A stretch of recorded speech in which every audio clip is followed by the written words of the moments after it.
All right. So today we'll have part two of Yang-Hui's lecture on the AI mathematician. Thanks. Right. So thank you very much. I apologize I couldn't be there today. I had my schedule crisscrossed. So I wish I were there with you guys in person. So I apologize for that. Let me try to share my screen.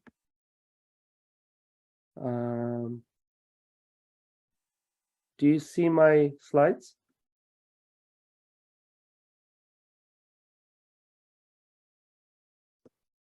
Is that good? Yeah.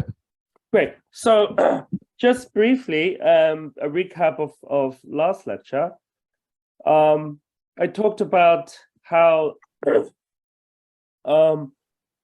algebraic geometry is really an image processing problem. For example, I think this is, and it's really not even that much of a exaggeration. So one could, in some sense, bypass in some mysterious way the standard methods which are exponential running time because of the complexity of the Grosvenor basis to a much simpler but more mysterious way of computing this kind of topological invariance in algebraic geometry. And I say mysterious because that is currently one of the biggest problems that I guess the field of artificial intelligence is facing, is this problem of human interpretability. And in the most ideal situation, one would find methods of sort of untangling what, say, your very, very complicated neural network is doing, but that's the ideal situation. And the challenge is how much of a calculation is not a black box. This is one challenge. Another challenge is how to find the right algorithm to do computations of such a nature. Okay. So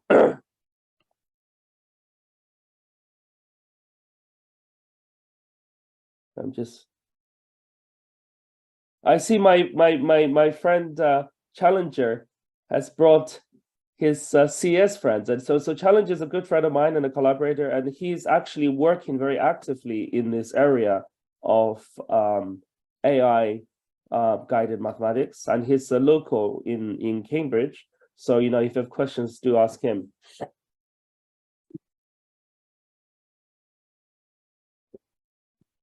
So last time, there was this, and I gave an overview of machine learning and architectures of neural networks and some of the basics of machine learning. And so now let's go back to mathematics. I also gave a brief overview of why string theorists, in particular, are interested in this in this framework of trying to machine learn algebraic geometry. Yeah, sorry, is there a question? No. Okay, happy, great. So now let's just sort of step back and try to think, since algebraic geometry, problems in algebraic geometry can be seen as a tensor treatment problem. What about branches of mathematics? How many problems and what type of problems in general? And when I say mathematics, I mean theoretical sciences in general. That's geared towards fundamental discovery. How much of it can be treated in this way, and how well do problems behave in a generic fashion? So I tried to summarize this in a review paper back in 21, and it got me thinking about certain types of problems that that are adapted to this kind of framework. So here, I mean, I wish I were there in person so I could see your faces. So I would try to imagine what your expressions on your faces are like. So by the way, I mean, this is the whole thing, right? You know, after all of this AI and after all of this stuff, there is magic to face-to-face human interaction, and that I think cannot be replaced. So in terms of pattern recognition, right? So here's a typical problem. I think, and please shout out, right? So if I gave you a sequence like this, I think everybody in the audience within a millisecond can tell me what the next integer is, right?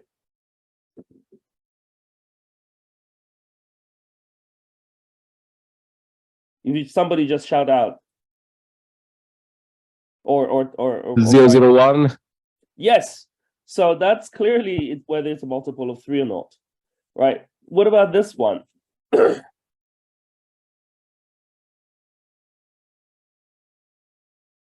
So this is a little more non-trivial, and of course I'm being completely unfair because I've only given you, you know, 20 or so digits. But maybe if I gave you 100, and after maybe 5-10 minutes, you'll figure out what I've done here.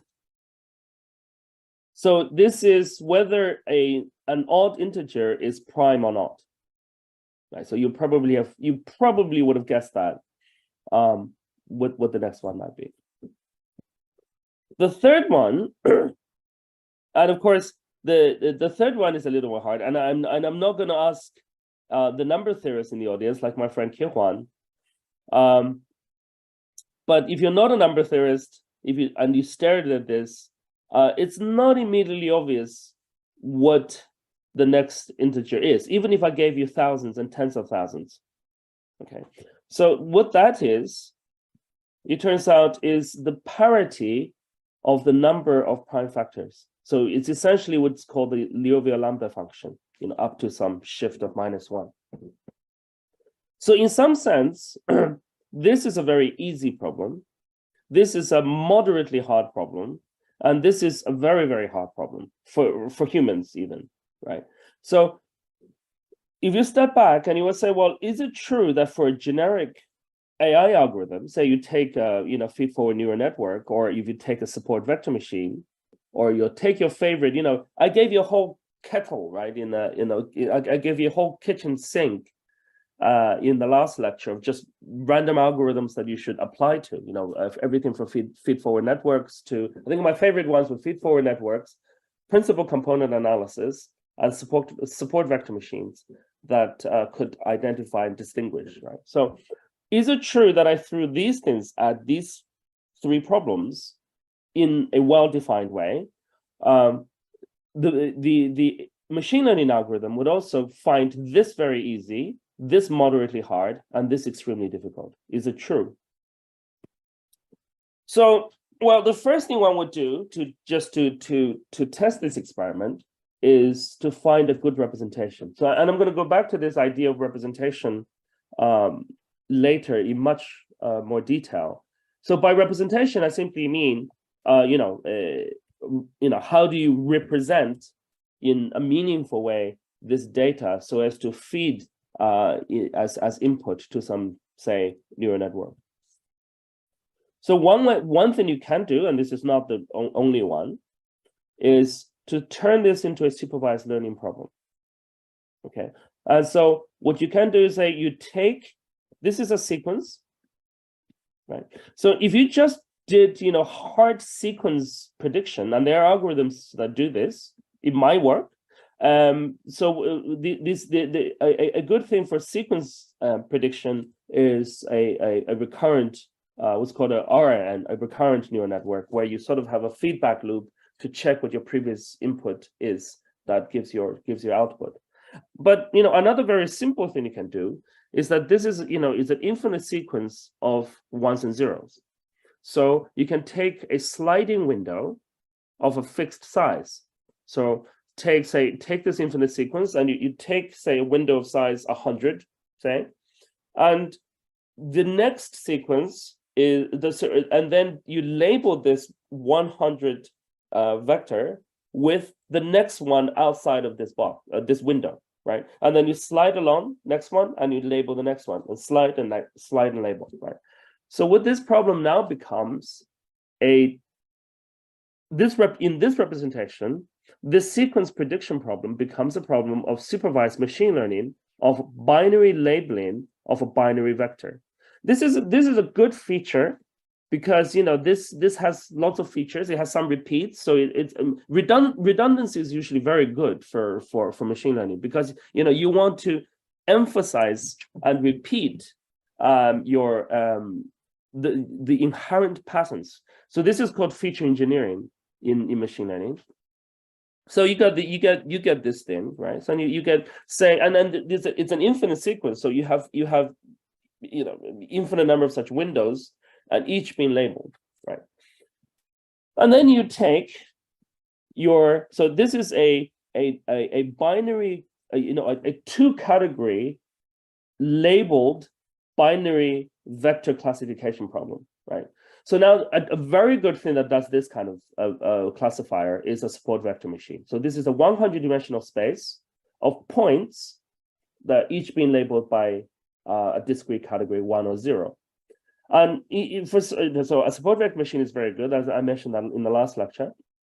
And something else you may want to try is a Bayes classifier. So a Bayes classifier is just it's just using Bayes' law. It just treats these as sort of statistically distributed objects and tries to find probability of what such distributions would likely to be 1 or 0. And something like this, since also 1 and 0, you may want to try something like a simple linear regression. A nonlinear regression or a logistic regression, where you take this 100 and then you take this and you do the logistic sigmoid classifier, which is 1 or 0 that I mentioned last time, and then but with a vector dot product of this with a weight of 100 weights, and then you just try to do a regression on that. Or you could try a neural network, say something like this, that has a mixture of linear layers and hyperbolic tangent. I'm just giving this as a generic, I like architectures like this because it worked. This architecture for me worked extremely well for problems in algebraic geometry. So why not, right? And you could take all of this, you could take your kitchen sink, take whatever else, and just try to hit this problem. You will very quickly find that any of these will very quickly, well, okay, before I go there, so then you take, say, 50,000 samples, 100,000, whatever you want to take 50,000 samples of such type, right? Then you do 20/80 cross-validations. Well, that means that you train on 80% of this 50,000 samples, so then you will have trained your machine learning algorithm, and then you validate on your 20%, on the remaining 20% that you've not seen. So that's cross-validation.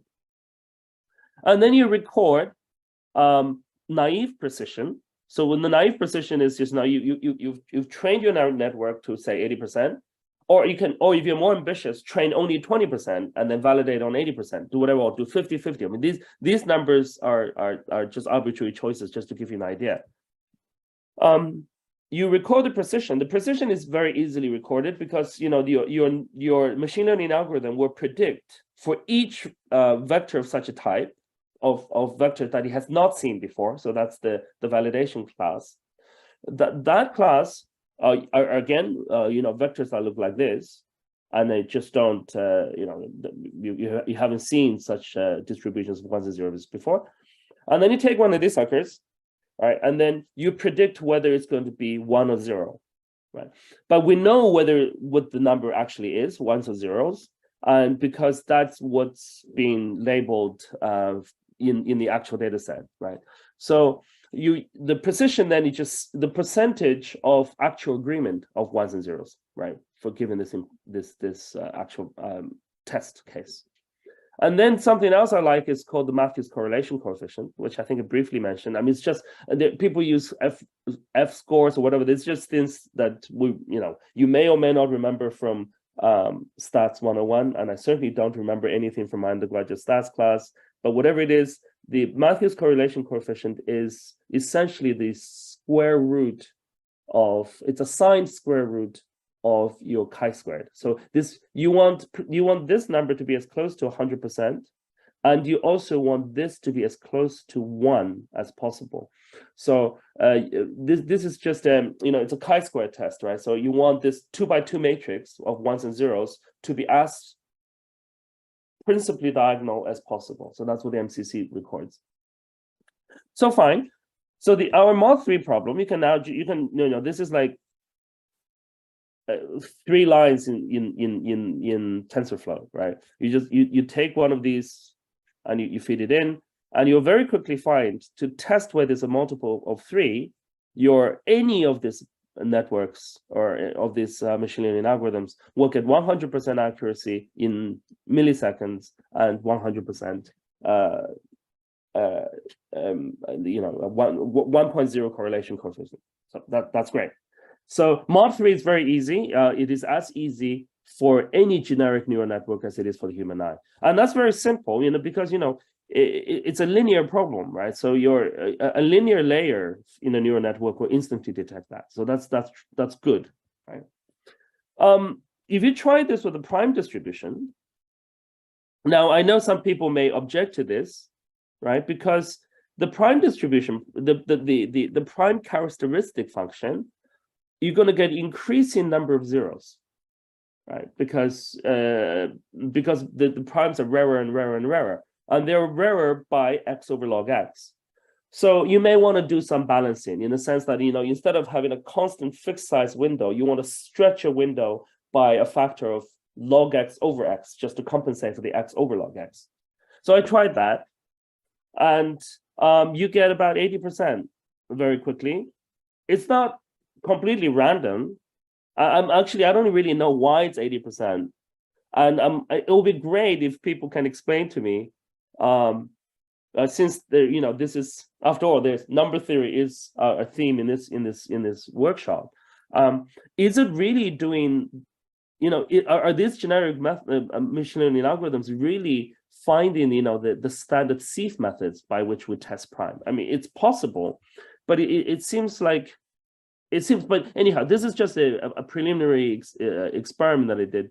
But I think one should do this more seriously. There was a recent paper where I can't remember the authors, where they tried to study different representations of numbers to see certain primality tests. So that's kind of interesting. So it was definitely more to be done here, right? Because if you can find a neural network that does very efficiently predict primes, that's kind of cute, right? And I've been talking to some psychologists, because idiot savants can know prime. They're very good at primality tests, and it's still a mystery why they do it so well. Whatever they're doing is that they're definitely not factorizing. They're just seeing some patterns. Is it true that they're seeing some patterns that these neural networks are seeing? So that's another layer of this question. If you try this thing with the last one that we really struggled with, right? The number of odd and even, the parity of the number of prime factors, the Liouville lambda function, you'll very quickly find that with pretty much anything, you're not going to beat a completely random classifier. So this 50% just simply means it's just as good as a coin toss, right? I mean, I get 50% of them wrong, and I get 50% of them right, and that's just as good as coin toss. And that's further justified by the fact that the correlation coefficient, the F score or the M score, is essentially 0, right? That means it's a random correlation. Your 2x2 matrix is randomly non-diagonal, right? So things you can play, right? So I use these as examples because these are very, very simple and very basic data that we can instantly create, right? This is cheap, right? This is 2 lines in Mathematica and maybe 4 lines with the right Python package, and you can just go home and experiment and see how well you get. And well, I had I had ulterior motives when I was originally approaching this problem, about a few years ago. I was like, oh wow, everything works so well in algebraic geometry. Surely I can find a neural network that will, predict primes. Because if I can do that, then I can beat quantum computers, and then I can steal all of your money from every one of your banks. But of course, that was very naive. And so far, these numbers show that your banks are still very, very safe. So that's just to give you, a very simple set of data that you can apply to. So now let's, why not apply to other branches of mathematics, which are a little more sophisticated and take sample problems. So since then, I've been working with my wonderful students.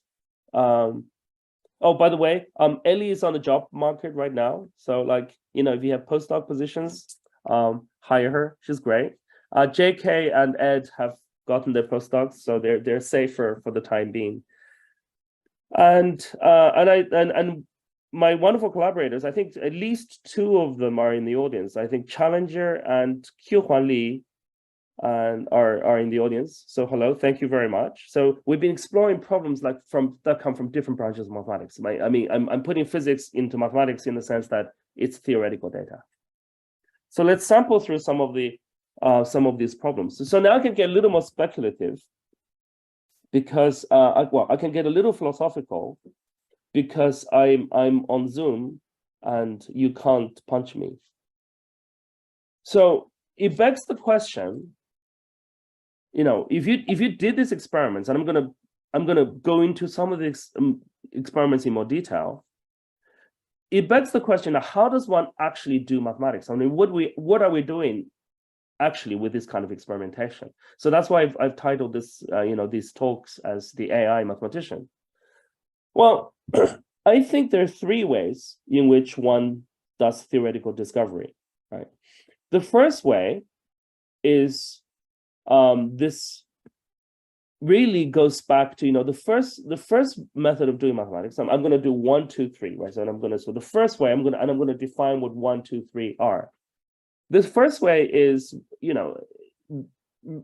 championed in some sense by the Russell Whitehead approach, and of course this is they wrote this Principia Mathematica in the 1910s. And I flipped through it, and I couldn't get past the first paragraph. I mean, it's a very dense book.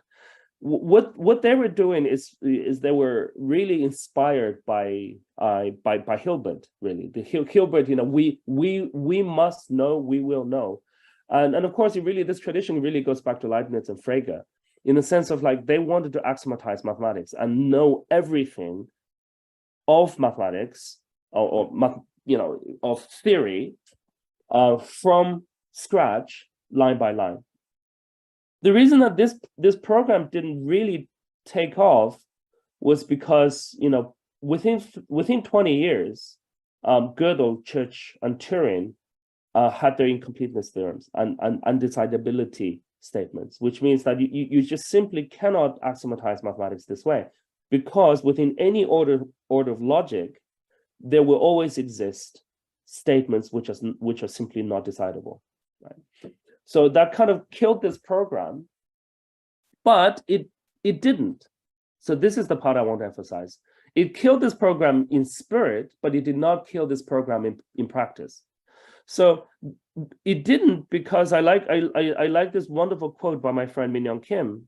He says, the practicing mathematician doesn't worry about Gödel. If you have to worry about whether your theorems are Gödel complete, in a generic problem, like say from representation theory or whatever, or theoretical physics, then you're going to go crazy, right? So sure, there are sentences which are indecidable, but there are billions and billions of interesting statements which are simply decidable, and they're very interesting, right? So and that's why we do research. So this is a wonderful quote that Min-Young Kim stated, and that exactly summarizes the spirit of automated theorem proving. This ATP program, which started in the 1950s and really has taken off. So so you can see the dates. 1910s it started Principia Mathematica. Gödel half killed it in the 1930s, but then it was resurrected in the 1950s. Why? Because 1950s saw the rise of computers, right? And they had this thing called the logical theory machine. I have no idea what they were doing back then, but they were actually able to take some axioms from Principia Mathematica and run it through the very primitive versions of the early computer. And then they were able to verify and automatically prove that those statements are correct, right? So interestingly, 1957, if you remember from last lecture, 1956 to 57 was also the time of the first built neural network that was built out of, flashlights and cathode rays. And so it's in the mind of the mid 50s already that that's what AI could do for mathematics, and you could date it to around about that time. And of course, that was a long time ago, and this has really taken off. And so by 2004, this automated theorem prover was able to check the four color theorem. There's this computer software called Coq. It was able to verify that the proof of the four color theorem is correct. In fact, that's actually quite interesting. I think no human could actually write down that proof. I mean, this is a very interesting fact, right? Because there is no person that's ever been alive that's actually understood the proof of the four color theorem. This is completely computer checked.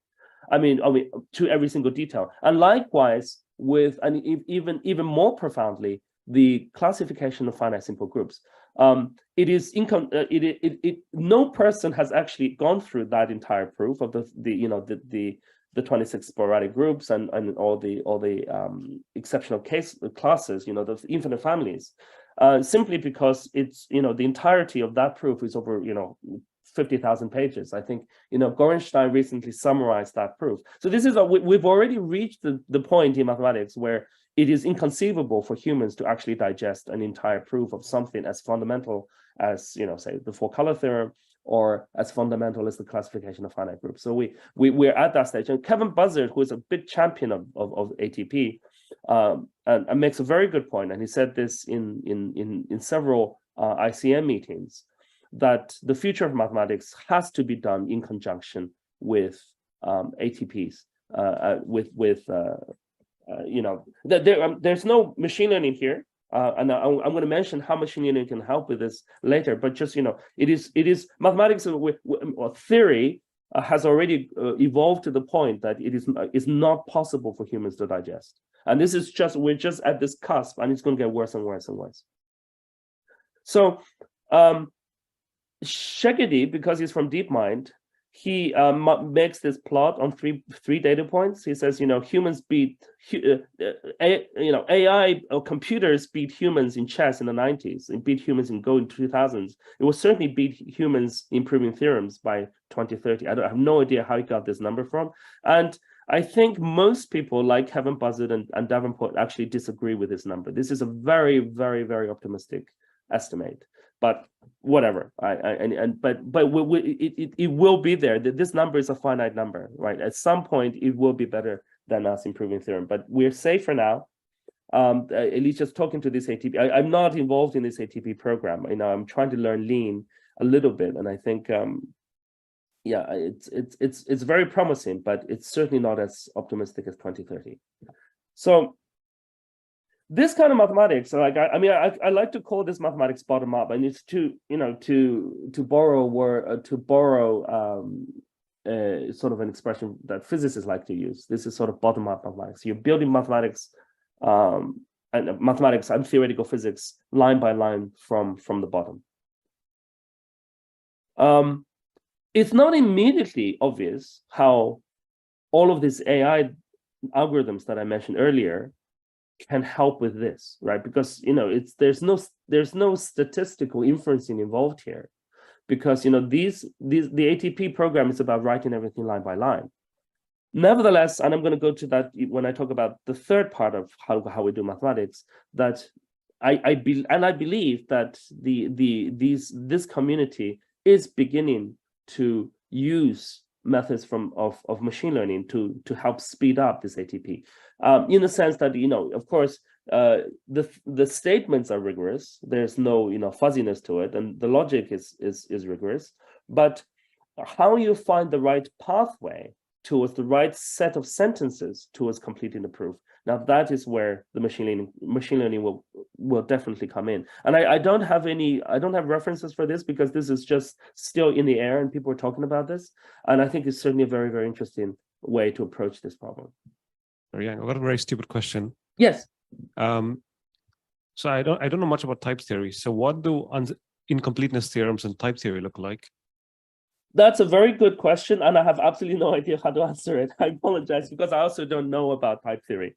I understand that the Lean, if you go to Lean code, it's written in its type theoretic language, which is I was told better than instead of better expressed than for normally when we write define x to be an integer. I mean, a type is just one more level higher than that, and I mean, but because it's a language, you will definitely still have incomplete statements. That's still definitely true. And the point is that even if you're writing within Lean, I mean, if you have sufficient statements in Lean, in Lean, there will be undecidable statements. But we just kind of ignore those. So, for example, naively, what does the halting problem look like if I assume type theory and not set theory? Oh, that's a good question. I don't know. That's a very good question. I think, are there any Lean experts in the audience? Like maybe challengers thought about this more?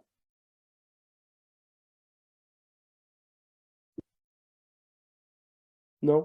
Sorry, I have no clue about type theory. But okay, I just thought the CS department may work a little more on this, but I don't know. That's a very good question. But Shubhayan might have a comment.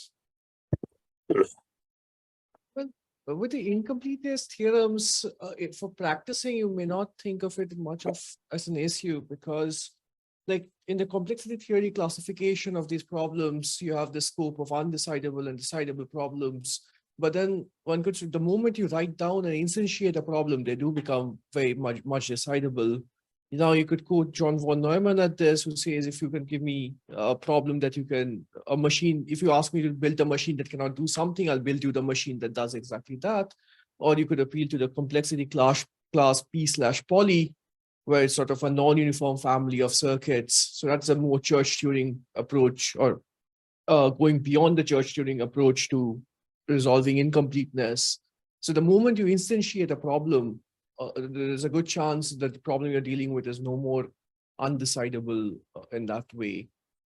So for practicing mathematics or doing an AI-based system, because ultimately, I suppose we'd want to actually prove theorems or do things of that sort, or that's what Chan has been doing on the, generating conjectures. So in that scope, I don't think incompleteness theorems would be a unsurmountable challenge to these programs. Okay, good. Well, that's good to know. Thank you.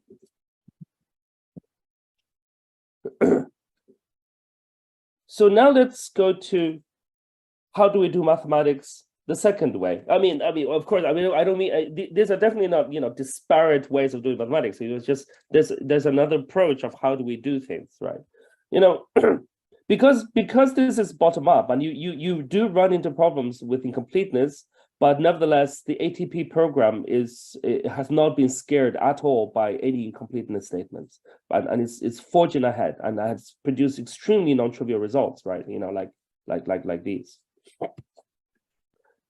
Here is something that is much more in line with what I've talked about before, which is and this is something that AI algorithms can instantly help, right? Because if you think about how historically how do we actually do mathematics? Well, mathematics is really done more top down, right?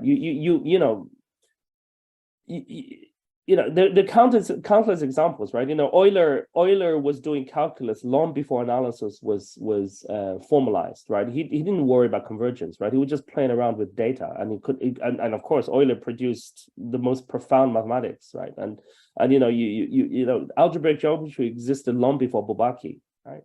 And then permutation, Galois theory, people were doing permutation groups. Galois was doing permutation groups long before the abstract algebra was even invented, right? So, and in fact, this top-down approach is very important. I like to emphasize this because in mathematics and theoretical physics, we write our papers backwards, and I keep on emphasizing this to various people because what we actually do is, we doodle on pieces of paper, we experiment, we check a couple of examples, and then we try to find a counterexample.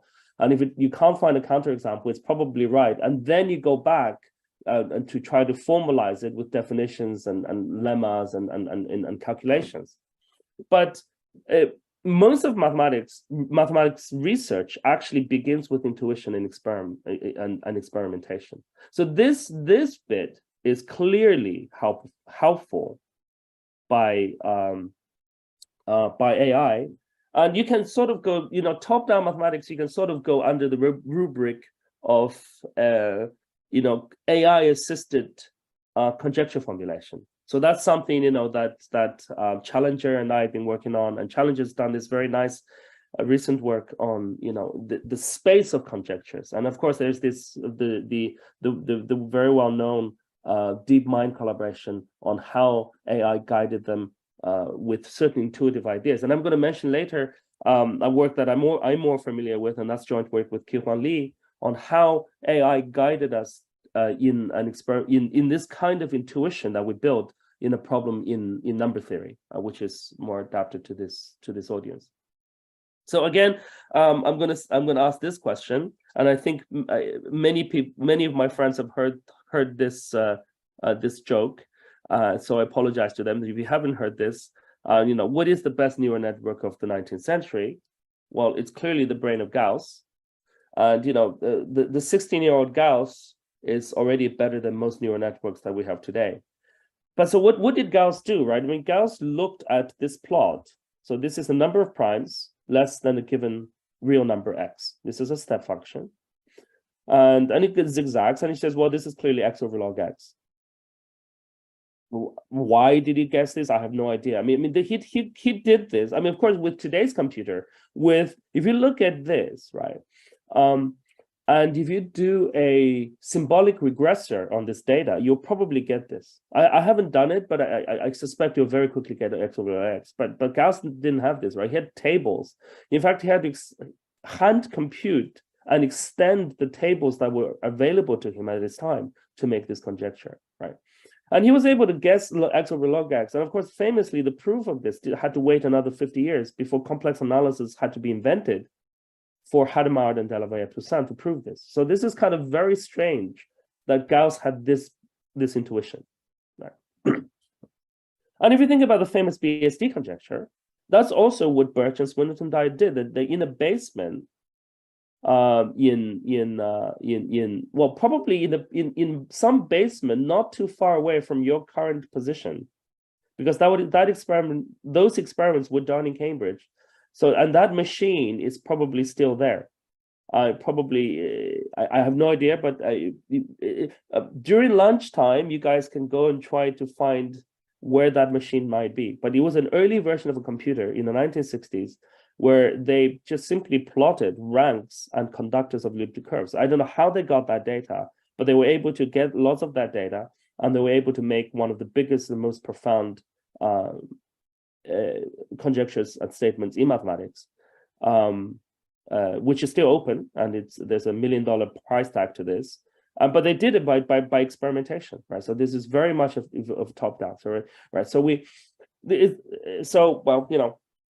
don't have the brain of Gauss anymore, but we certainly the kind of experimentation that I mentioned earlier, right? This kind of stuff is exactly adapted to this kind of experiments, right? So can you see a pattern, right? If there's one thing that artificial intelligence does better than humans, and that's indisputable. It's that it's better at visualizing and pattern spotting in high dimension, right? This is, and if you can find a representation which is high dimension that the human eye cannot see, then you will. It's very likely that you will the AI guided intuition is going to be better than the human intuition.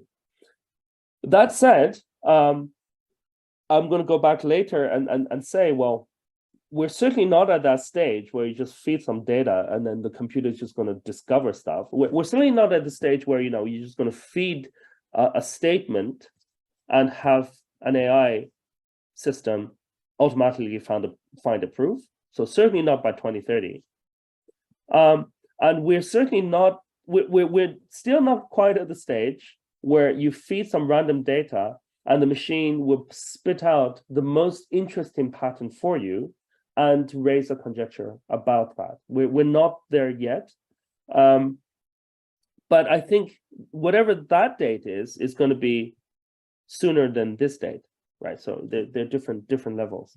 So the hybrid of human knowledge and machine intelligence, I'm going to emphasize later on. So let's take some fun examples, right? So I gave you some baby examples a bit earlier. So now let's take a more serious problem, right? So let's take a problem in representation theory. And then this is joint work with Min-Young Kim back back in the day when I knew even less about machine learning than I know now, and this was back in 2019. And then this was a problem that was originally Min-Young asked me the problem when I was telling him about it. So Min-Young is a very respected number theorist, but he's also a very deep thinker. So when I told him about this AI thing and these experiments that I was doing with algebraic geometry, and he says, well, let's try a problem in finite group theory, right? So a finite group is uniquely determined by its multiplication table, so the Cayley table, right? So it's a group of order n, a group of size n, is uniquely determined by its n by n Cayley multiplication table, which happens to be a Sudoku, right? A Sudoku is exactly that, right? You label, if you label your elements 1 to n, the Cayley table gives the multiplication rule of what element I to element j is in its multiplication, right? So if it's an abelian group, your Cayley table is symmetric, and if it's not, it's not symmetric. And but a Sudoku is exactly that. A Sudoku is 1 to n in every column, every row, but there's no repeats. There are no repeated. It's one. Every row has to be 1 to n, and every column has to be 1 to n. But of course, not every Sudoku is a Cayley table, right? Because a group is a little more interesting than just some random Sudoku, because it has to also have composition laws, right? So you have to respect associativity in addition to just a random Sudoku. So Min-Young asked this very good question. Like, if I just throw you, like, I don't know, 100,000 Sudokus, can you actually isolate? This is a great problem, right? Because this is an n by n matrix. Can you just look at it and tell me which ones are actually coming from finite groups and which ones are not, right? So you can do that. That's a wonderful problem. So this composition law, there's a name. It goes by the name of the quadrangle theorem, and you got to check some areas has certain properties of quadrangles to be able to check that. So but doesn't matter, but that's not actually a trivial check, right? So but if you feed this into, say, I didn't even use a convolutional network to see, to look for this pattern, because that's almost cheating, right? Because you know what you're doing. But if you threw the sucker in, I think we just tried a very, very simple feed-forward network, the one that worked very well for algebraic geometry, and it was able to achieve very high accuracies very quickly, right? So this is kind of reassuring that the pattern spotting methodologies of a very generic machine learning algorithm could detect what a finite group is. That's kind of nice. Okay, so that's a baby step number one. Baby step number two is much more profound, and we don't have an explanation to this, and it's a still open thing, and this is almost a proto conjecture. So then the much more profound question is, if you take true Cayley tables, can you look at it and pick out, oh, that Cayley table is the one of a finite simple group? Just to emphasize, if you want to do this properly, what do computational group theorists actually do? They take the Cayley table of a group, and then the first thing they would do is to compute its character table. And from its finite character table, there is an algorithm to decide whether that is the character table of a simple group or not. But computing the character table from the Cayley table is not so easy, right? It's you have to do some, you have to find the right conjugacy classes, and then you have to find, it's a bit of a massage. But our question was much simpler. It's just like, can I just look at it and then say, well, that's a simple group? Okay, you may object. Of course, simple groups are very, very rare, right, in the space of all groups. So just to give you a bit of an idea, so we took everything up to the first 1,000 groups, or I can't remember, the first 1,000 groups or so.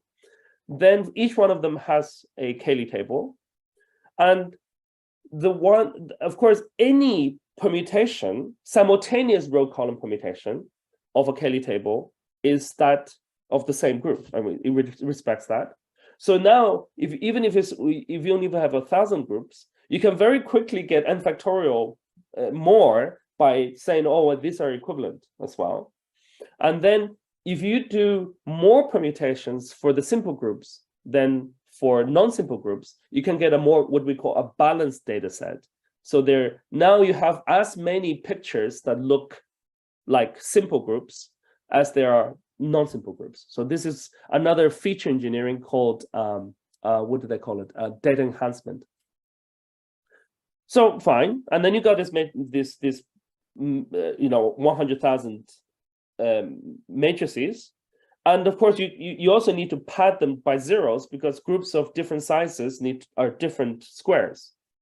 And then we did something very, very that really surprised us, was that if you just flattened these squares into a vector, and you just literally plotted it, right, in an n-dimensional space. Of course, now we're talking about very, very large space, right? We did up to groups of order 1,000, I think it was. So we're talking about, or maybe not that much, few hundred. Then you're talking about few hundred squared dimensional Euclidean space of points. So each group is a point in this, few hundred squared vector space. And then I was just trying everything, and I applied a support vector machine. I was very surprised to find that a support vector machine found a hypersurface that separated the simple groups from the non-simple groups. Why? No idea. Well, I don't even know how to approach a proof of this. But whatever it is, it says that simplicity of a group is inherent to the pattern of what a finite group is. Right. So, and then this is the level of accuracy that the support vector machine was able to distinguish. Sorry, Yang. Yeah. What did you flatten again? Sorry, I didn't get that. Sorry, yeah. So if you take the Cayley table, which is n by n, so you literally just take, row by row by row by row, and then stretch it out into a vector of length n squared. But how do you plot that in n-dimensional space? Yeah. So now you have an n squared vector. So each group is then a point in n squared dimensions. I thought you said by plot, sorry, I don't mean plot. I mean your data cloud is that. Of course, we can't plot it because we can't visualize n squared when n is large. But that's the power of the support vector machine. It doesn't care about how big your dimension is. It will just start classifying and finding separating hyperplanes. Okay, so you plot it in n squared dimensional space. Sorry, you said n dimensional, so I was a bit confused. Sorry, n squared. Yeah, so it's really big, right? So there's no way to visualize it. So you can say, well, that's interesting, but I've chosen a very specific representation of a group, namely its Cayley table. Is it true that this persists for other representations of groups, such as generators. And so, I'm sorry, I think this blank space is supposed to be with a joint work with Challenger and Vishnu Jijala and Max Sharoff and to appear. And that one we used generators of the finite groups and to see whether such classification can be done as well. And yes, surprisingly, it still works extremely well. And so you're not just restricted by the representation of your group. Somehow there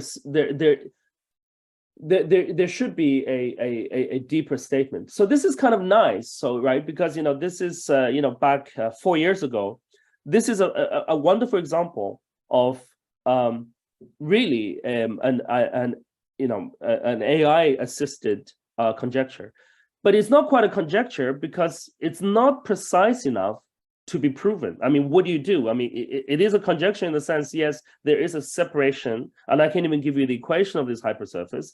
But what do you actually sit down to prove? So this is like this is what I would call an AI completely AI guided. This is not. There's no human intervention in this. We just you plot it and it just found this separating hypersurface.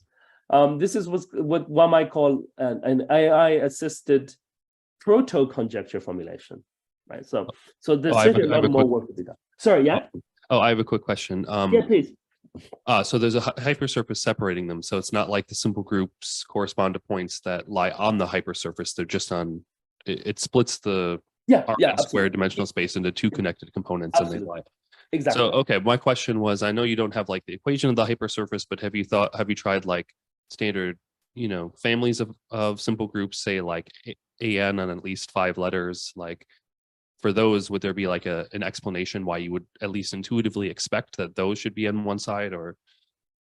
No, to be done. This is certainly a good example. I mean, we tried, symmetric groups, because that's. So can I ask that's a good question. This is certainly to be done, but we didn't try more on this. So, I think we got distracted by many other fun things.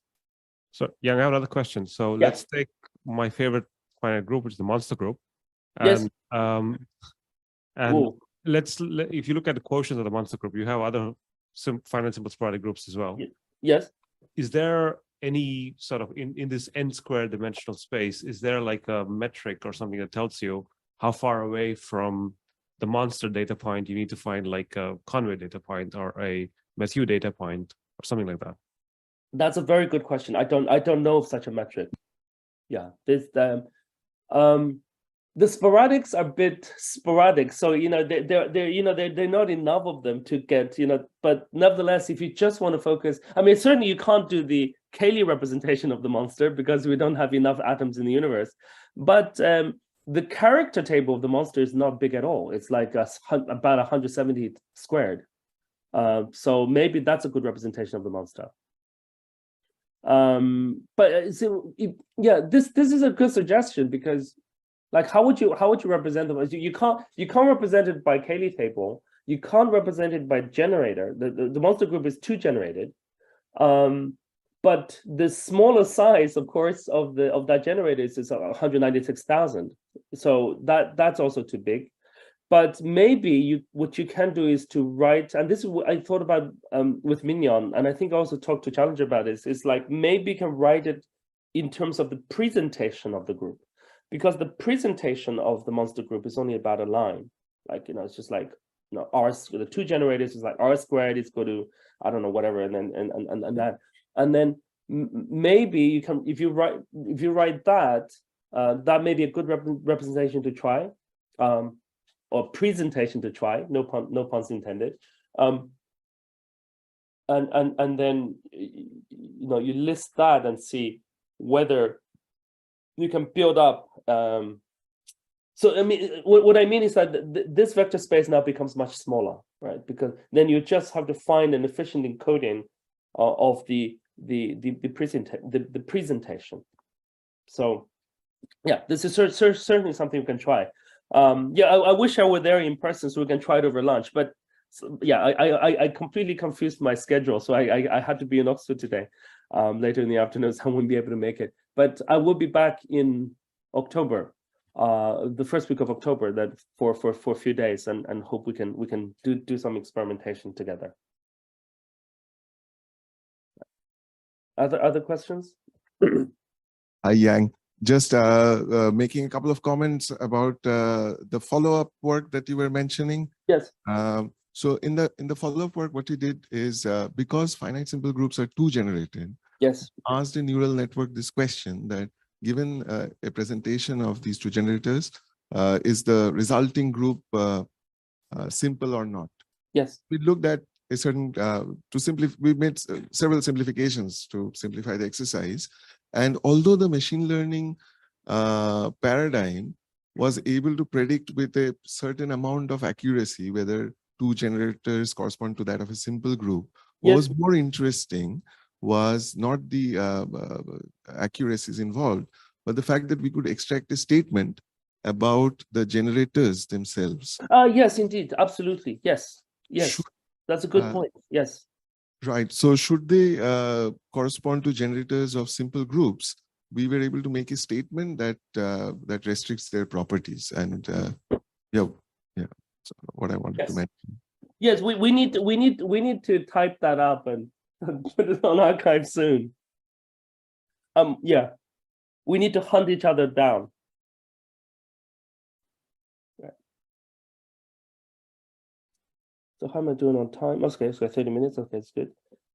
So that's something to play with. Lots to play with. This is just a sort of an initial. I think the paper was called Preliminary Investigations to AI on Group Theory or something like that.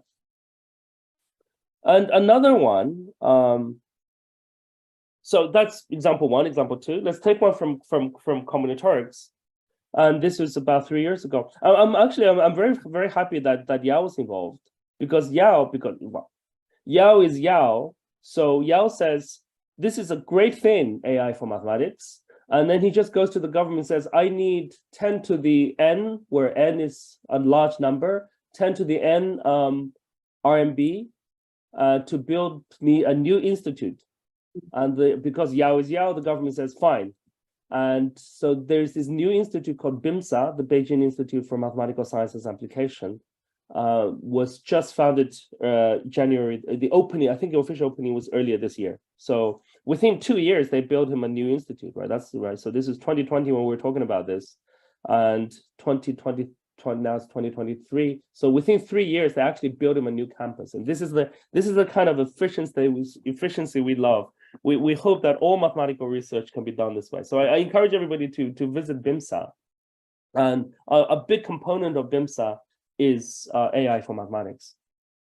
But in the original problem that we were exploring was just the Wolfram database of finite simple graphs. And these are nice because the adjacency matrices of these graphs are just ones and zeros. So there's no multiple edges. There could be cycles, but they're directed. So it's a nice representation. You have a binary set of matrices, right? So the original motivation why Yao was wanted to study this is because, surprise, surprise, there is a finite version of a Claviel manifold for graphs. So these are called Ricci flat graphs. There's a notion of metric and curvature for finite graphs, and Yao wanted to find there's a partial classification of these Ricci flat graphs. So they're the discrete analogs of Claviel manifolds, and he was wondering whether an AI algorithm can find new classes of such Ricci flat graphs. That was the original motivation. Actually, we got distracted from that. At least you can recognize Ricci flatness given this set of graphs. But this is again very preliminary work, and people need. There's a lot more to do. But there's something I like to emphasize here that's probably of more general interest in if your interest is not in Claviel manifolds. Again, what you can do is that because this is a database, it's not too big. It's about, I don't know, 20,000 graphs. And you take this graph, I mean, each is just, the graph is great. It's just this binary matrix, or it's another binary matrix. And then it has a lot of features studied. So for example, the one, let me take two of my favorite ones, right? Does your graph have a Hamilton cycle? And does your graph have an Euler cycle? So Hamilton cycle is the traveling salesman problem. Does it have a cycle that goes through every single node?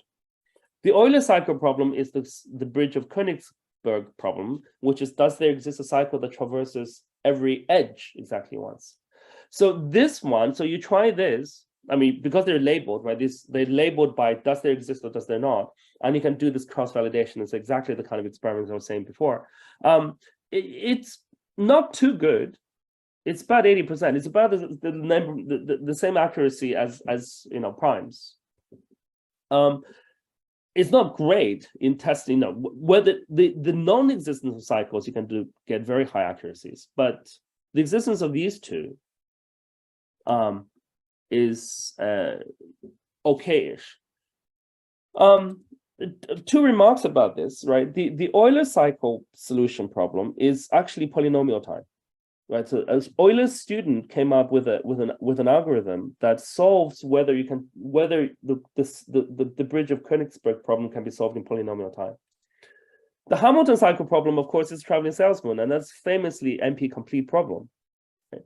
And so this is much harder than this in terms of computational complexity. And yet their behavior under under machine learning.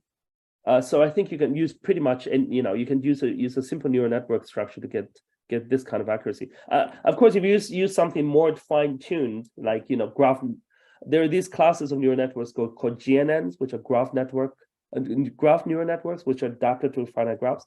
You can, I believe, you can probably bump these numbers up a little bit.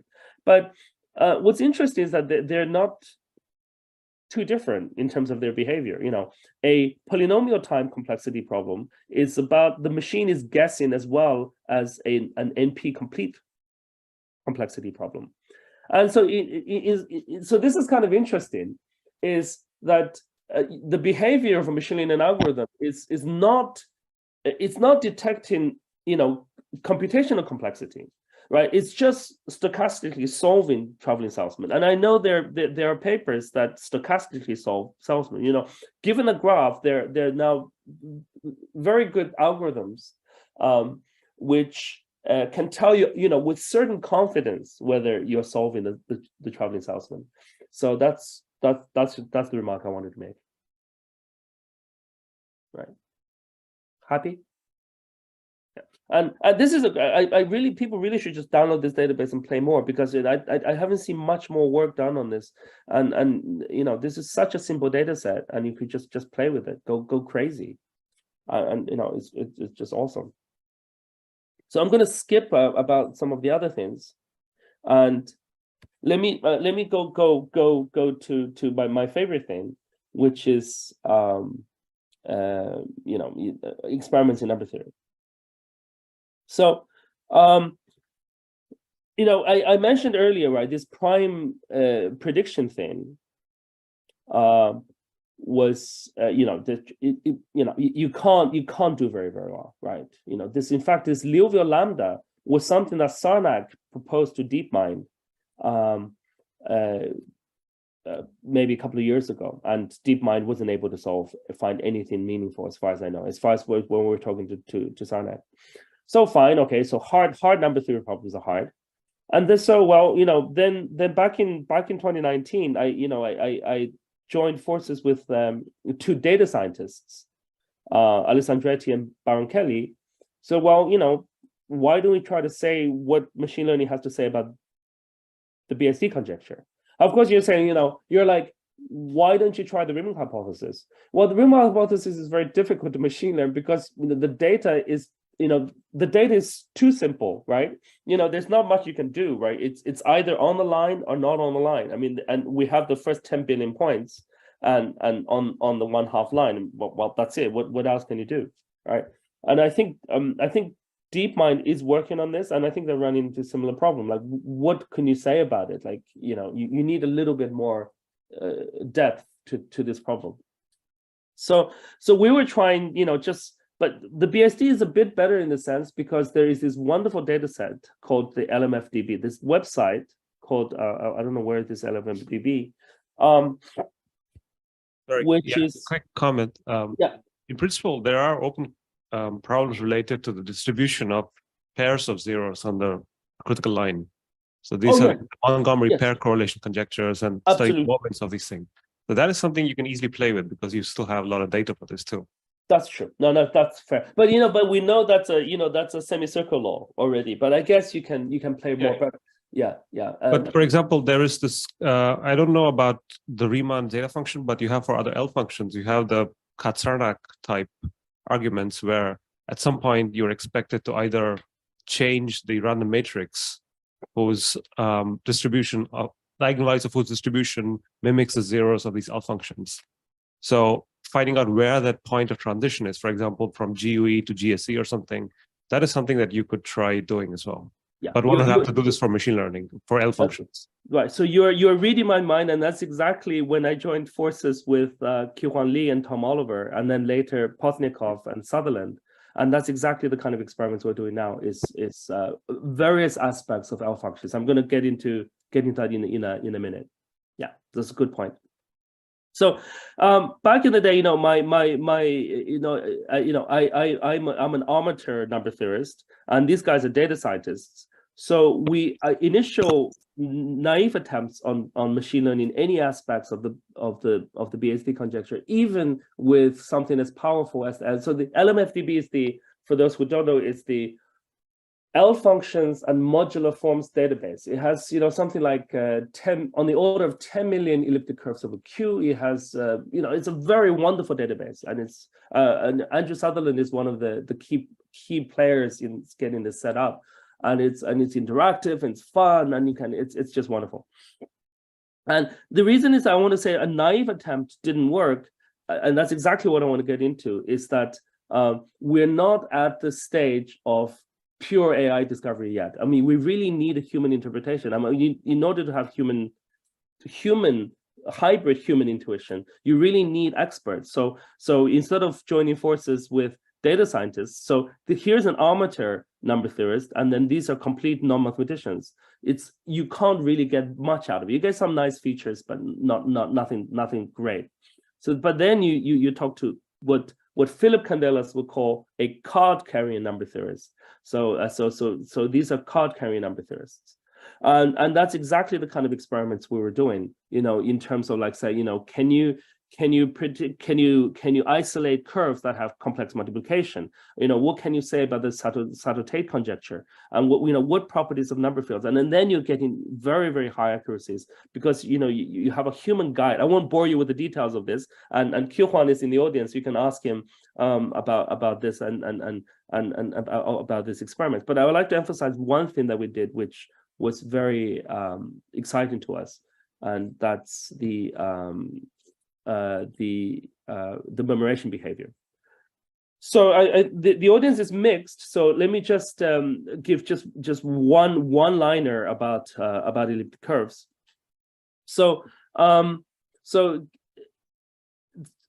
we have this database of elliptic curves, and importantly, we have the data of the local zeta functions of these elliptic curves, right? So you just you define E over some finite field, and you do the generating function, and the Weil conjecture, Deligne theorem says that essentially your elliptic curve is the arithmetic of the elliptic curve is captured by this one coefficient in this numerator of the local zeta function.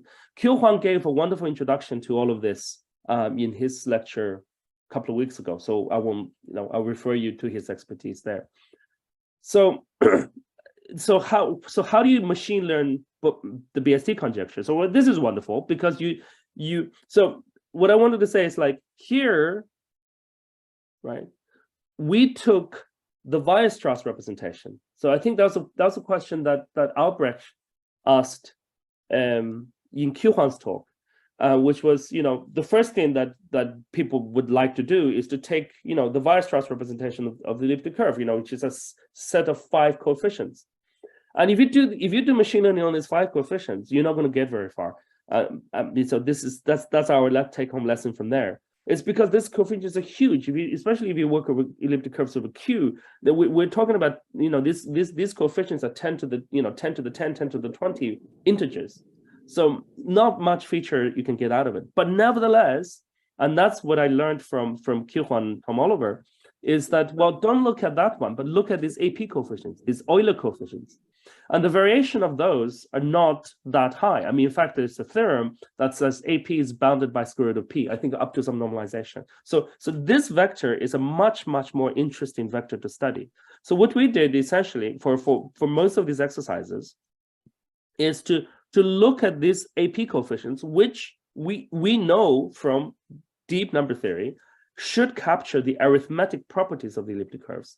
And then you just take it up to, say, the nth prime, right? Because, I mean, this is infinite, right? So each local zeta function is local because it's localized at a fixed prime p. So for every given prime p, there's this AP coefficient in the L function. And then you march up to p.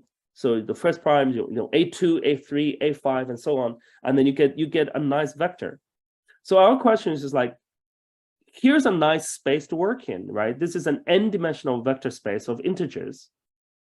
And can you predict features that are relevant to the BSD conjecture by looking at sufficiently large n, of these coefficients? And what's interesting is that, we took in our paper, we took n to something like 400.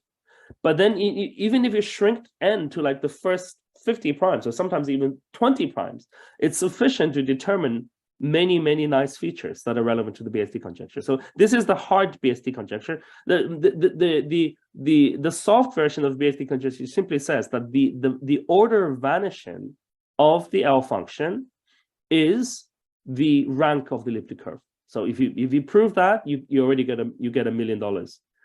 If you prove this one, I think I don't think you get more money, but you're certainly, like, people will love you more. Which it says that not only the order of vanishing is equal to that, but there's a very precise statement about the rth derivative. The order of vanishing is just the first derivative, right? You want the rth order, and it's equal to these crazy quantities here. And importantly, if you're just a data scientist, these 7 quantities are in the LMFDB, and people have spent decades just computing this for various cases. So the first naive experiment, if you want to check whether an elliptic curve is rank 0 or 1, right, you can just literally look at this vector up to, say, 300. I didn't even need 300. You mean like maybe 150 is good enough. And we're talking to like real experts like Sarnak and Granville and Sutherland. And they're giving us hints, the profound reasons why and how big this n needs to be. So this is something we're talking about. And even a logistic regression we tried could do 100%, almost 100%. Well, you can distinguish in ranks 0 and 1. Oh, by the way, just to reiterate Q-Han's point in his lecture, most elliptic curves are rank 0 and 1. Right, so I think it's these results of these people, and I think that their ranks 0 and 1 at 50%. So this is a wonderful classification. I mean, certainly their rank 2s more, but they get rarer and rarer and rarer. And we don't even know whether there is an upper bound to the rank. I think the world record of the rank is held by Noam Alkes, who has a rank 18 or something like that, or 28 I think it is. But it's a crazy curve, it's a sporadic points I'm up there, but most of them are within this. But the point is that the machine learning can very quickly find to almost 100% confidence that whether a curve is 0 or 1. That's kind of cool, right? And then you can do more refined things like torsion order and whether they exist actual rational integer points, not just rational points. And then these are really wonderful, and you can very quickly determine this. The hardest quantity, I was told, in the strong form of the BSD conjecture is the Tate-Charifrevich group, and I'm not even qualified to define for you what that is. So you can ask Q1. And that group is very, very difficult because it involves the kernel of some analytic cohomology group. And that's a very difficult thing to compute. And so interesting is that we tried everything in the kitchen sink, and we were able to predict a lot of these quantities, but that one was really, really difficult. And then you talk to expert, he says, "Oh yeah, of course it's going to be difficult because that's the hardest part of the strong BSD conjecture." And they will give you I'm not sure they said they're going to give us money if we can say better than 60% accuracy. So what's the take-home lesson in this kind of experiment is like, the hybrid human AI mathematics is important. We're still at this stage, but this hybrid is important. And this is emphasized, because when we were looking at this, we used the Weierstrass coefficients, right? Because I'm not a card-carrying number theorist. And it's not too good. This is the importance of representation. And in order to get representation, right, you need card-carrying number theorists to tell you a key. Don't use Weierstrass coefficients. Use the Euler coefficients, and you'll get. We're talking about no results in terms of BSD to 100% accuracies, almost 100% accuracies in some of the key features of the BSD. So that's nice, right? So the importance of representation needs human knowledge, and more importantly, is as I mentioned many times, the importance of representation depends on human knowledge, but more importantly, it's the importance of human interpretation. Depends on human knowledge. And so I think Qiuhuan has already given a nice lecture about memorations, but I want to iterate again because I'm so blown away by this. I got very excited about this, right? So this is a phenomenon with which we call memoration, and that's when Qiuhuan's extremely, I must say, extremely talented undergraduate Alexei Potsniakov was able to refine our initial experiments on this kind of stuff and actually find a new phenomenon. So I think my biggest contribution to this collaboration is to have realized that I think Tom, when Alexei and Qiuhuan presented to us the plots, and then Tom Oliver said, it looks like these things that birds do. What is that called? I said, oh yeah, it's called a memoration. Like when starlings form things. Anyhow, and you'll see why it's called a memoration in a minute. So what is this phenomenon? So we took our earlier results, right, from all of these experiments, right, on basically predicting relevant arithmetic properties of elliptic curves and hygienous curves as well, but I won't get into them, from the Euler coefficients, and bearing in mind especially the arithmetic properties that are relevant to the BSD conjecture. So then, we reinvestigated this, and we asked ourselves the question, why is ML so good at telling ranks apart by just looking at AP coefficients, right?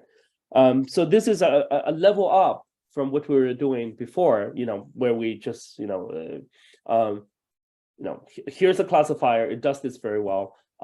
Let's hope to God that we can interpret this one day. But this one is like, we really wanted to dig into it, right?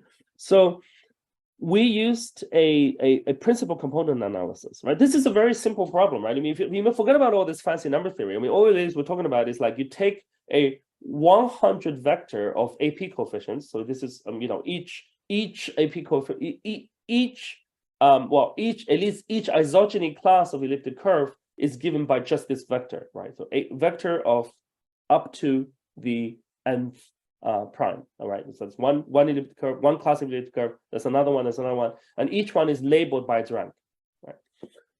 So we really just plotted this in a PCA, right? Because I remember I said in the last lecture, PCAs is great. If you luck out, you can project a very high dimensional thing to a 2 dimensions. So we took like our dimension, we took like 300, n equal to 300, and just do a PCA and project them to 2 dimensions, and you see this wonderful separation, right? Here I've also included rank 2. So I said everything is rank 0, rank 1, but that's in the infinite limit. But for small classes, there's still a significant number of rank 0, rank 1, and rank 2, right? So this looks like the Italian flag, which is wonderful, and then you see the separation. So a PCA was really able to just separate them, and in this space of AP representations of isogeny class of elliptic curves, you can really see why they're why it was doing so well. And I'm going to go just bear with me a minute. I'm going to examine this AP theme. But was there a question? I can ask this later. Okay. So this separation, so fine, that's kind of interesting. So this inspired us to look under the hood, as it were, of what is PCA doing. So what is PCA doing? A PCA is a linear transformation, right? Because remember I said a PCA, it takes high dimensional data, it finds a rectangular matrix, or a linear transformation that maps the high dimension to a lower dimension such that the variance matrix DD transpose is minimized, is optimized. So we're obviously projecting from 300 dimensions down to 2 dimensions to visualize it. And even if you do it on 2 dimensions, you can visualize it's really separated. And the key thing here with the PCA is that it's a linear transformation. So all it's doing is doing sums of AP coefficients, right? But here, so linear transformations on these AP coefficients, right? And importantly, we're able to mess around a bit and try to construct a very meaningful linear transformation, right? And namely, an average, right? So let me just go into a little more detail. So if you took within a conductor range of N1 to N2, so you remember, elliptic curves, you need to organize them by some, how do you organize, right? You can organize them by height. So height is essentially some combination of the Weierstrass coefficients. So how big they are, so for example, a curve that looks like y squared equals x cubed plus 1 has height less than a curve that looks like y squared is equal to 5 million x cubed plus 7 billion, right? So there's the height. But you can also arrange elliptic curves by the conductor, and then this is purely insight coming from professional number theorists. So a conductor, if you recall, is so for every elliptic curve there is a it's an algebraic curve, right? So there are certain and you work over. But remember, my local zeta function is defined over finite fields. So when you reduce your elliptic curve, which is like in the form like y squared equal to x cubed plus whatever, when you reduce this over a finite field, some coefficients may be 0, reduced to that. And when you do that, the curve may become singular, right? Just because take the derivative, you can see over certain primes, it becomes singular. The theorem, so these are called primes of bad reduction. And the conductor is a number whose divisors control these primes of bad reduction. And so you can prove this a deep theorem that for every elliptic curve, there exists this number, this integer, whose prime factors control where your elliptic curve goes singular. So that's a nice way to order elliptic curves, because for every elliptic curve over Q, you can find you can attach to it an integer, right? So this conductor. And now here's the interesting what you do is that you take all curves within a conductor range. Okay, so we took in our old paper, we took something like you take everything, consider everything from 5,000 to 10,000. There could be something like 1 million elliptic curves in there, right? So you take these elliptic curves, right?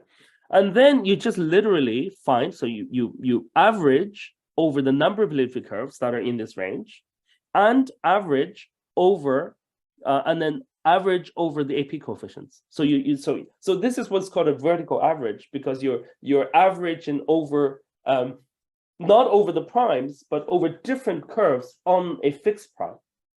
Right. So you sum over. So that's why this is still a function of n of p. I really should write p because by n I mean the nth prime.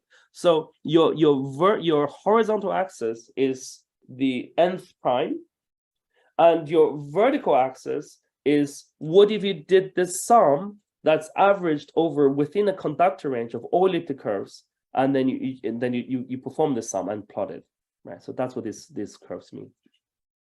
So if you did this plot, this is from our original paper, or in 2021, I think 2021, I think, is then you see boom, right?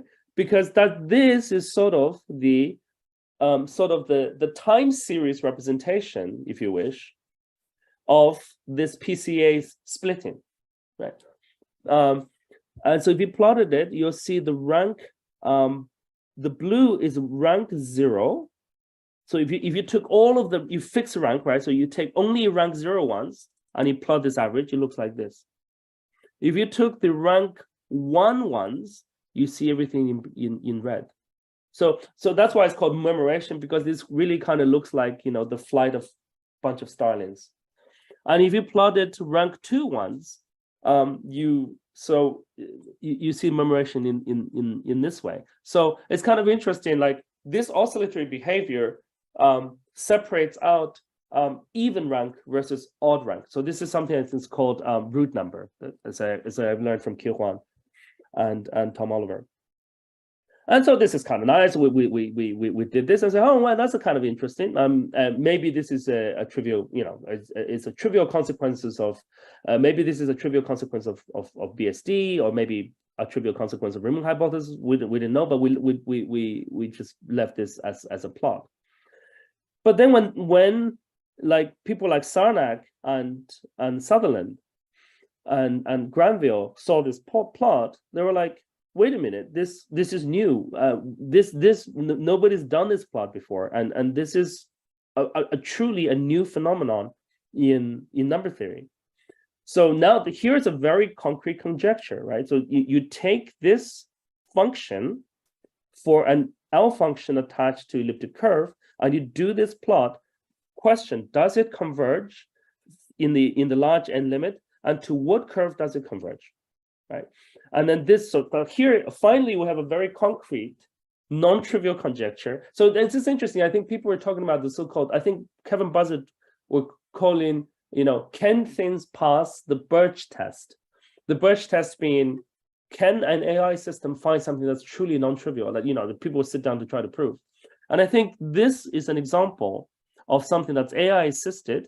Because, you know, we were looking at you know, linear transformations on AP coefficients, which we wouldn't have done if we didn't do these experiments, guided by human intuition when we started to interpret what the PCA was doing, and then had a concrete statement like, does this function converge to a specific curve?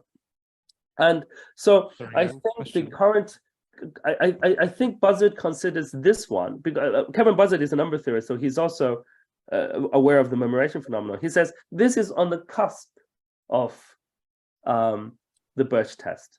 Well, so I think, you know, Kevin is I know Kevin well. You know, he's always a very you know, he's less well, let's just say he's very English. So when Kevin Buzzard says it's on the cusp of the Birch test, means that he's actually impressed. So, Yang, I have a question. Yes. When you say large n, is it large conductor or large prime? Oh, sorry, that terrible notation from me. Sorry, a large conductor, in the sense that if you take, you know, up to really high ranges, this should converge to a curve when you plot against the primes. Right. So this looks still a bit messy because we haven't included the curves of very high conductor range.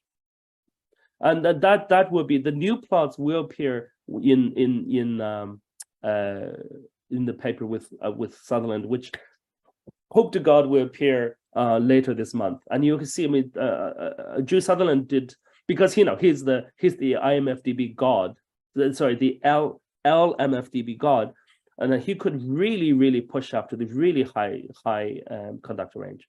And then you can see it actually, the memorization becomes a curve. Right? And interestingly, if you do this, in conductor range, in this in this so-called dyadic interval, right, and push x really high. What's interesting is that if you plot in different conductor ranges in this range interval, this the curve that it converges to is actually scale invariant. It looks identical as you choose different n when you've taken sufficient number of this. That's very interesting. So you need to prove that it converges to a curve, and it converges to a curve which is scale invariant. Right. So that's the conjecture. And I think Kyo-Hwan has a lot more details on this in his slides, and more of the more recent plots. So interestingly, right, and this is for L functions of elliptic curves, right? So natural question, right? Natural question, does it hold for other L functions? So in this paper, Tom and Kyo-Hwan and Alexei actually proved this. I think this is a proof. You can check with Kyo-Hwan that this is true for Dirichlet characters. So this is sort of another class of L functions that are really interesting. And then this is a proof that they actually gave the analytic form of that curve to which it converges. And Nina Zubrilina and Alex Cohen and friends have found a similar one for weight 2 modular forms. And there are AP coefficients for these. So average, see what happens. And I think they've also found a scale invariant curve to which this vertical average converges. It's not a pretty curve. It's a bit surprising why it's surprising why such a curve should even exist. And two, the curve is like kind of funky, right? In Dirichlet characters, the L functions look like combinations of sines and cosines. But in this one, it looks a bit, it's a piecewise continuous function, and it looks like, yeah, you can. So these are to appear. And there was a conference held just 2 months ago, about this memorization behavior. So what's really interesting is that this is a conference dedicated to a result that was initially inspired by AI. So there's nobody in that conference except us who work on AI mathematics, but they're all number theorists. Sarnak was there, and they were like, this is kind of really cool, because ultimately, why are people interested? Because this memorization behavior fundamentally reflects a bias in the distribution of primes. So this is, in some sense, this memorization is a generalization of Chebyshev's bias in the distribution of primes. Right. So that's like totally cool. Oh gosh. Okay, I better wrap up. So okay, I'm going to skip this. Yeah. So the so this is actually kind of interesting point, which is, there are 3 stages of mathematical discovery, and then I'm just going to take an example, right? So in conjecture formulation, and it really typified by number theories, right? In the 19th century, it was Gauss's eyeballs, right? That could, this is like crazy, right? In the 20th century, you need computer already, the EDSA AC2 computer, which I think is in your basement somewhere in wherever you're sitting. But you needed the computer, right? The BSD would not have been discovered if they didn't play computer experiments, because the data is more complicated. And now in the 21st century, you needed AI-guided human intuition on LFMDB to raise new properties about distribution of primes, because any simple properties of primes you would have done by a human eye or a simple computer experiment. So the future of mathematics is certainly a combination of bottom-up ATP using AI, top-down machine-guided human intuition using AI, and there's a third one, which sadly I don't have time to talk about, which is mathematics as a large language model using AI. And I'll just mention very briefly. Oh, by the way, submit if you want to do experiments, submit to this journal, which was just launched earlier this year.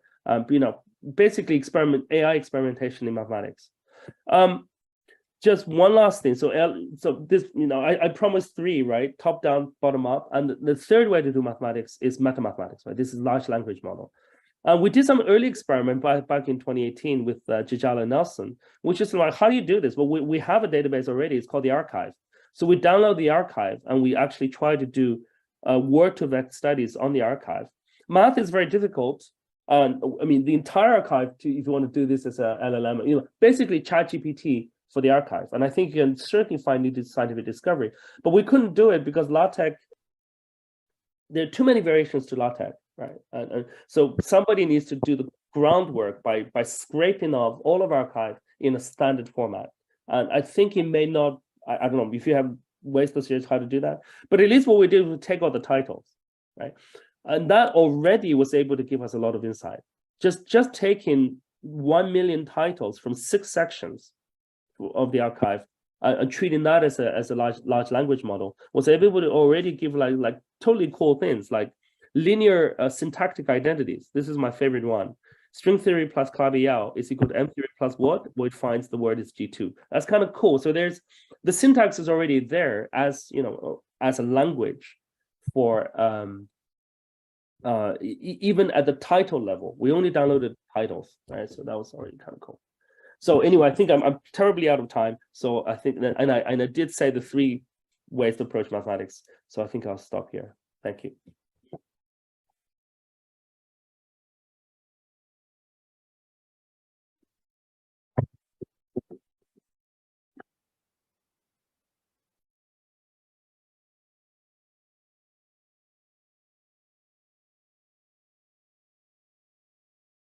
Oh, yeah, there we go.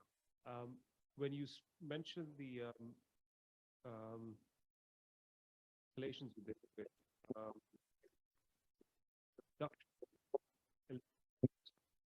primes. Sorry, I made that got broken up. Could you repeat? Sorry, yeah. Reduction of elliptic curves over primes. Yes.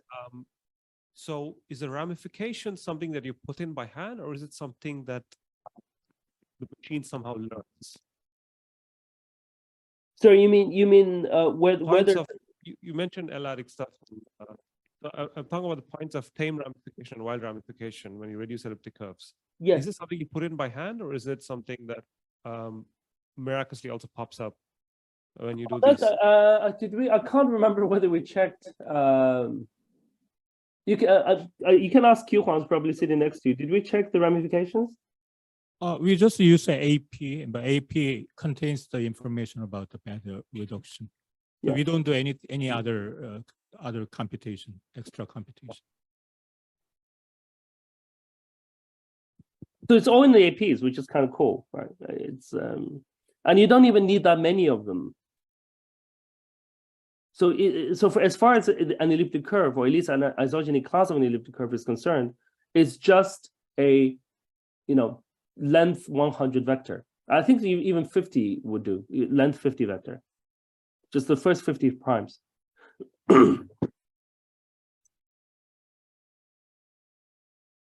Hi, I had some general question. Can you say in all of the works you do, I mean, it's mostly artificial neural networks with varying the number of layers, or do you use like Yeah.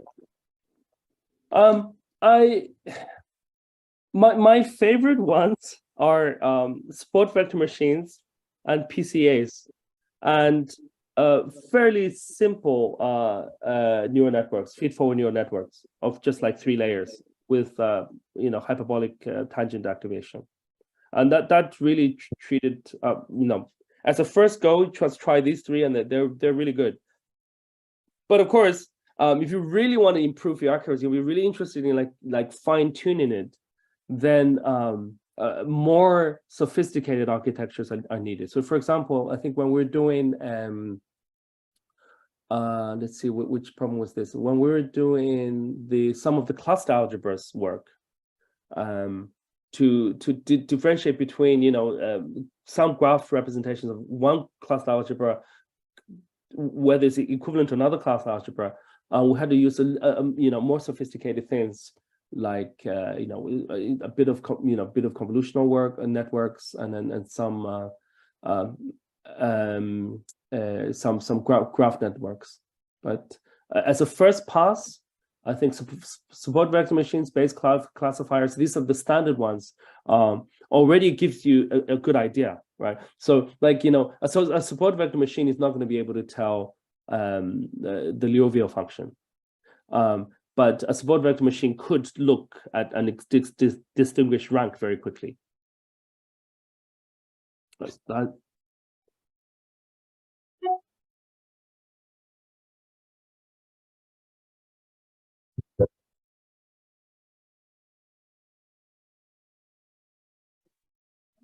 like you were telling us last time that there was a theorem, any function. Sorry, I can't. It's breaking up a bit. Can you hear me? Yes, with you. Okay. Yeah, my question was, so if you would like to use a neural network, for example, to solve some differential equation, and I remember the theorem, the last you were telling us last time. Yes. That if you have a linear by step activation function, you could, in principle, by some number of layers, reproduce the function. Yes. My question is, so is there like universality of activation functions? If I have some certain differential equation, so could I variate a lot, like take sigmoids or take these linear steps and stuff, and then still reproduce like solutions to differential equations? I believe so. Okay. Yeah, I think you can. Yes.